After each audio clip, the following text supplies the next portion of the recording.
اور اگر ہم کوئی عذاب جس کا ان لوگوں سے وعدہ کرتے ہیں تمہیں دکھائیں، یعنی تمہارے روبرو ان پر نازل کریں، یا تمہاری مدت حیات پوری کر دیں، یعنی تمہارے انتقال کے بعد عذاب بھیجیں، تو تمہارا کام ہمارے احکام کا پہنچا دینا ہے اور ہمارا کام حساب لینا ہے۔ کیا انہوں نے نہیں دیکھا کہ ہم زمین کو اس کے کناروں سے گھٹاتے چلے آ رہے ہیں، اور اللہ جیسا چاہتا ہے حکم کرتا ہے،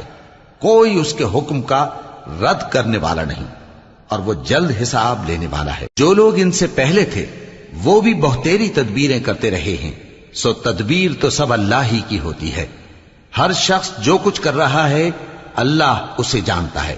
اور کافر جلد معلوم کر لیں گے کہ آخرت میں اچھا انجام کس کے لیے ہوتا ہے۔ اور کافر لوگ کہتے ہیں کہ تم پیغمبر نہیں ہو،